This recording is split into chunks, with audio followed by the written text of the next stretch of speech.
Chers consoeurs, chers confrères, bonjour. Je vous remercie d'être venus aussi nombreux. Et je remercie Fred Zenouda de m'avoir invité à ce congrès. Donc, je vais vous présenter une approche structurelle assez médicalisée de l'ostéopathie telle qu'elle est pratiquée en Espagne.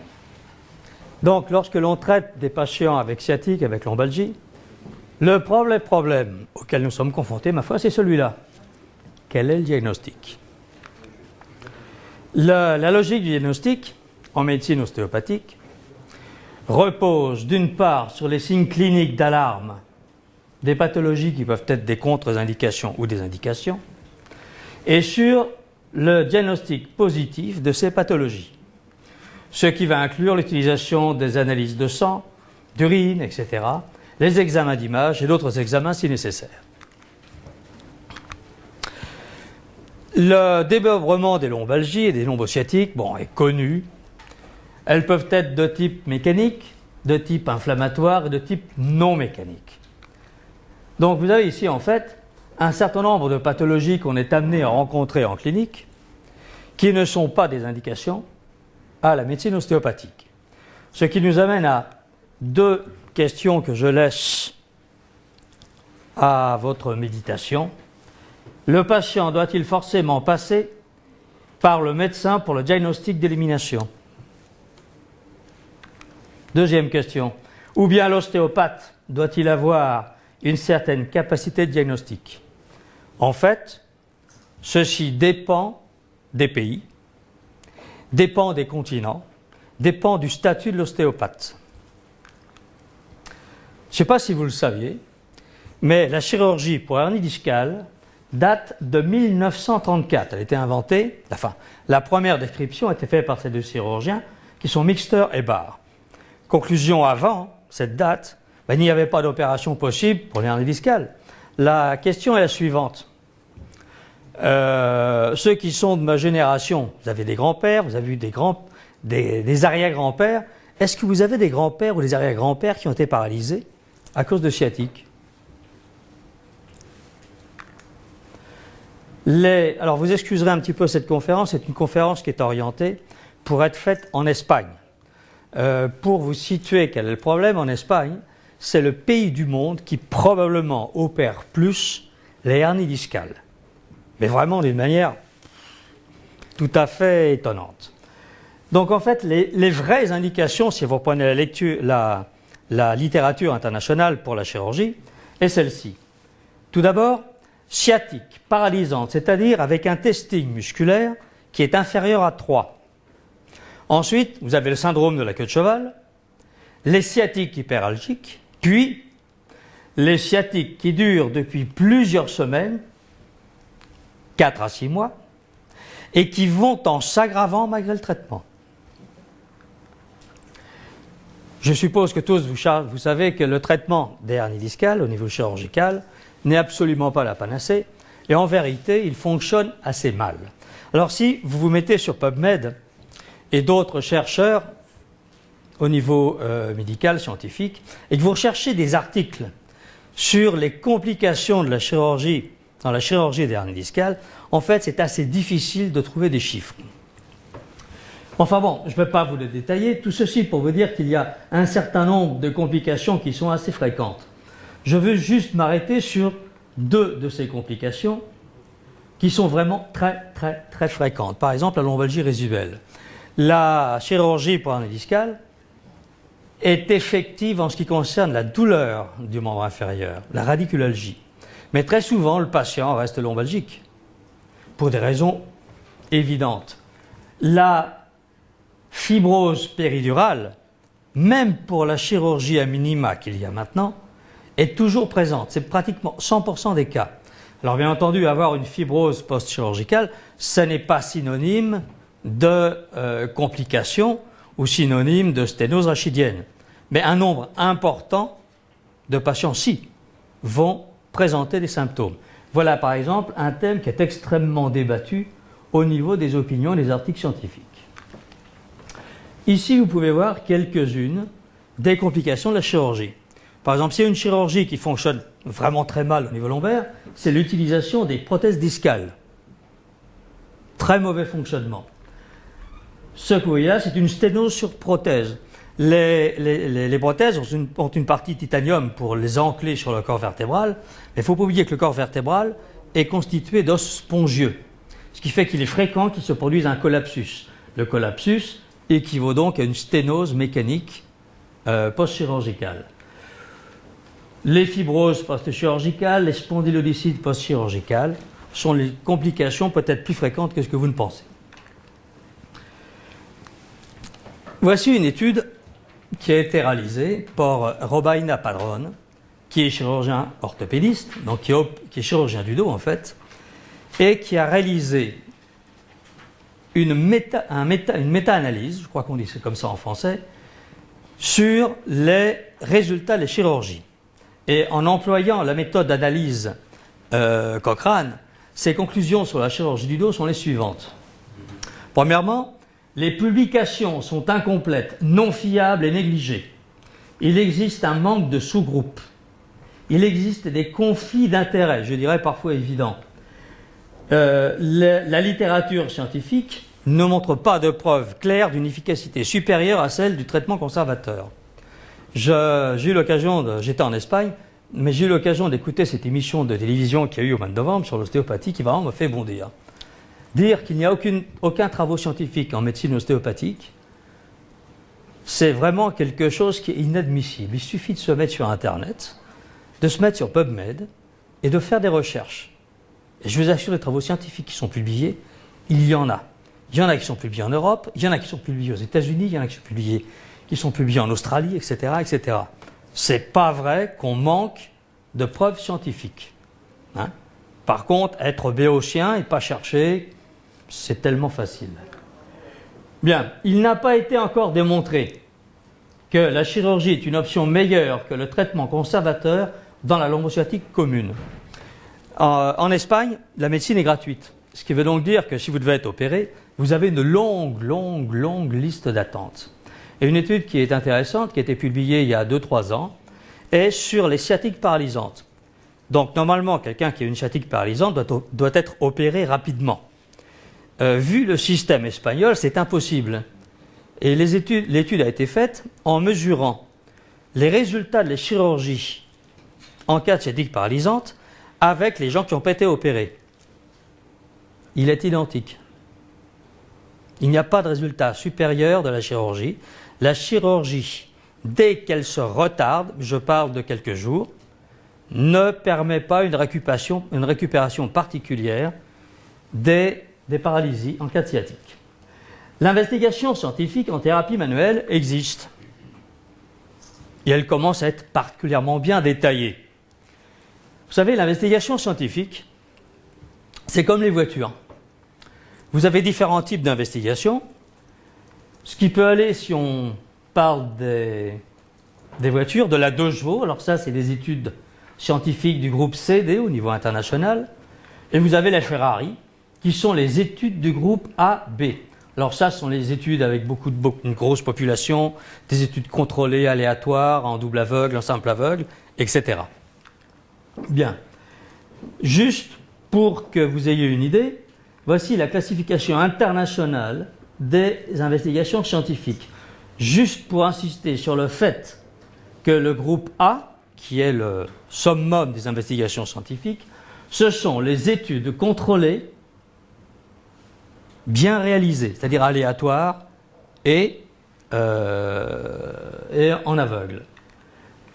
Ceci, c'est la publication qui est utilisée par les hautes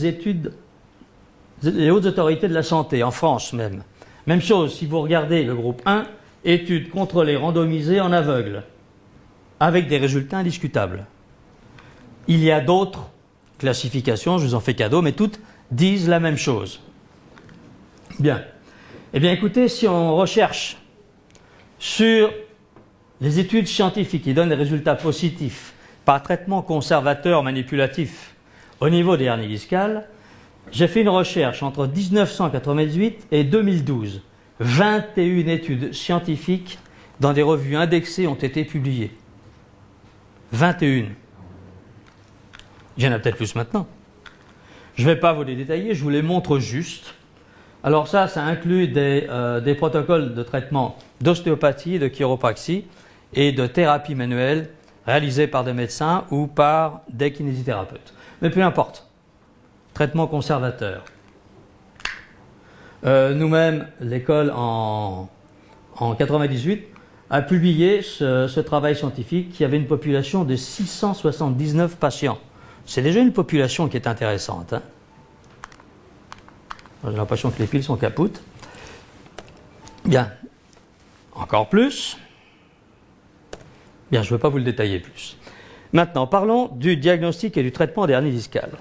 La première chose qu'il faut comprendre, c'est que le disque intervertébral et la plaque cartilagineuse présentent une protéine particulière qui sont les protéoglycans agrécanes. Ces protéoglycans, ce sont en fait des éponges qui ont un pouvoir d'absorption et de détention de l'eau dans le disque.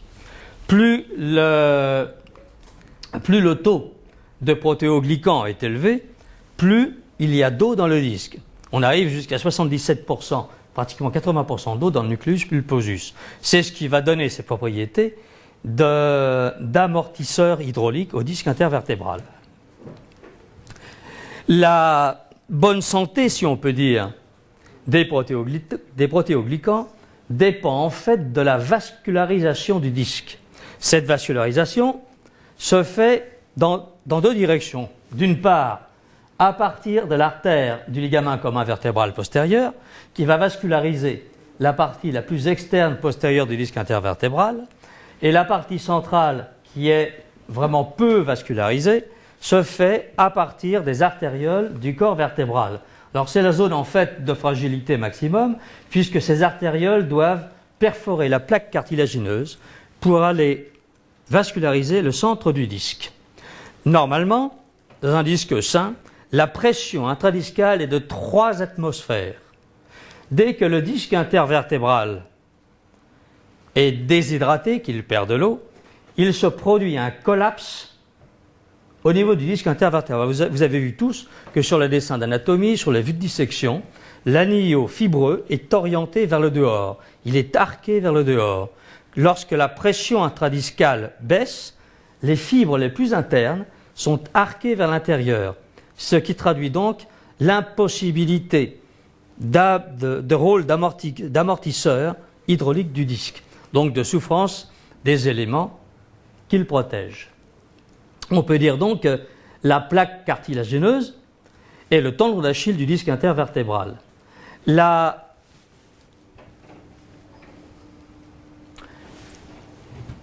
Il n'est pas possible directement de faire une hernie discale. Ou alors il faudra un traumatisme vraiment important. Le traumatisme serait tellement important au niveau de la colonne que la hernie discale serait vraiment le dernier des problèmes du patient. Il y aura un gros fracas de colonne, etc. En fait, il existe un terrain particulier pour développer une pathologie discale. C'est ce qu'on appelle la maladie dégénérative discale. Parler de maladie dégénérative discale, c'est parler essentiellement d'un diagnostic radiologique. Je vous rappelle qu'en radiographie, plus le corps est dense, plus il apparaît en clair, moins il est dense, plus il apparaît en noir. Dans des IRM en T2 qui font apparaître l'anillo fibreux et qui font apparaître le nucleus pulposus en gris clair, lorsque vous voyez un disque complètement noir, il s'agit donc d'un disque qui est déshydraté, qu'il y ait protrusion, qu'il y ait hernie ou pas. La pathologie discale a déjà commencé. Pour cette raison, si vous faites l'interrogatoire des patients, vous aurez noté que écoutez, mon frère a été opéré, mon père avait été opéré, ma sœur souffre du dos, etc. Il y a des familles à pathologie discale. Alors vous avez ici le résumé actuel qui correspond à comment se crée la maladie dégénérative discale. Tout d'abord, il a été découvert qu'il existe des mutations génétiques. Les mutations génétiques affectent au col 9A2 et au col 9A3, qui sont des gènes qui agissent sur le développement de la vascularisation au niveau discal. Et la mutation à ce niveau est responsable d'une raréfaction artériolaire. Associé à ceci, il existe des dommages structurels de la plaque cartilagineuse qui sont dus à des phénomènes d'hyperpression. Donc il faut ajouter la notion de fracture de la plaque cartilagineuse, que ce soit la plaque supérieure, que ce soit la plaque inférieure. À partir du moment où le contenu en eau du disque intervertébral diminue, le pH se modifie. Il se produit alors une réaction chimique qu'on appelle la glycation non enzymatique, qui va transformer les fibres de l'annulus en un tissu qui est moins résistant, moins élastique, plus fragile au stress. Il en résulte une diminution de vascularisation discale qui s'aggrave, une dégénération accentuée des protéoglycans, une perte d'eau, une perte de la pression hydrostatique, une perte de la fonction d'amortisseur du disque intervertébral, et la fragilisation de l'anneau fibreux peut arriver jusqu'à la déchirure de l'anneau fibreux, c'est-à-dire à l'entorse discale, qui est le phénomène qu'on va retrouver dans la protrusion discale et dans l'hernie discale. Donc là, en quelque sorte, vous avez l'histoire naturelle de la vie d'une vertèbre et d'un disque intervertébral. Au départ, donc le disque sain, puis apparaît la maladie dégénérative discale, la destruction discale interne, qui peut être émaillée de protrusion discale, de hernie discale, et à partir du moment où le disque n'est plus sain que le corps vertébral et les facettes reçoivent un excès de pression, la réaction la plus intelligente du corps est de fabriquer de l'os pour résister à la pression verticale. C'est ce qu'on appelle donc la dyscarthrose, qui va évoluer parfois vers la sténose rachidienne ou la sténose foraminale. Il faut différencier la hernie discale et la protrusion discale. Dans la protrusion discale, les fibres les plus périphériques de l'anneau fibreux ne sont pas rompues et le disque protrue en direction postérieure ou postéro-latérale, alors que dans l'hernie discale, enfin dans les hernies discales, l'anneau fibreux est rompu. Donc on parlera de hernie contenue ou non contenue selon que le ligament commun vertébral postérieur est intact ou non. Par exemple ici, vous avez un exemple de hernie discale sous-ligamentaire migrée où la substance nucléaire se déplace entre le corps vertébral et le ligament commun vertébral postérieur qui n'est pas rompu, réalisant un volume hernier qui est déjà bien important. Ici, au contraire, c'est une hernie qui est exclue. Donc, elle n'est pas freinée par le ligament, vu qu'elle se trouve au niveau du foramen intervertébral, et elle envahit l'ensemble de l'élément anatomique où se trouve le nerf rachidien. Le gold standard pour le diagnostic de hernie discale, c'est l'IRM. Donc, il est extrêmement difficile d'utiliser d'autres examens pour un diagnostic qui est juste. Si on utilise encore actuellement pas mal le TACS, en français c'est le scanner, ou la tomodensitométrie, en fait c'est pour des raisons économiques. C'est bien moins cher une TDM qu'une IRM. Mais le bon examen, où on voit mieux le disque, c'est l'IRM, c'est pas la TDM. Bien. Donc ici, quelques images pour vous montrer la différence entre un disque normal, une protrusion discale. Pour ceux qui sont familiarisés avec les lois de Frayet, la protrusion discale, c'est la dysfonction somatique en FRS. Si vous détectez une FRS par les tests de Mitchell, si vous voyez une URM, vous devez détecter une image de protrusion. Sinon, c'est que la FRS, elle est dans votre tête, mais pas dans le dos de votre patient. Les hernies discales sont souvent multiples. Il est extrêmement fréquent de voir un patient avec une hernie, deux hernies, une protrusion, deux protrusions, etc., vu qu'il s'agit d'une maladie dégénérative discale. De la même façon qu'il est fréquent de voir des patients avec hernie cervicale, hernie lombaire. Il s'agit de la même entité. Les hernies sont classées en fonction de leur orientation, qui peuvent être centrales, qui peuvent être postérolatérales ou internes, foraminales, qui peuvent être extraforaminales externes ou bien hernie extraforaminale latérale. La particularité de ce type, ça c'est le type qui n'est pas diagnostiqué du tout, vu qu'il n'y a absolument aucune douleur lombaire et que la racine affectée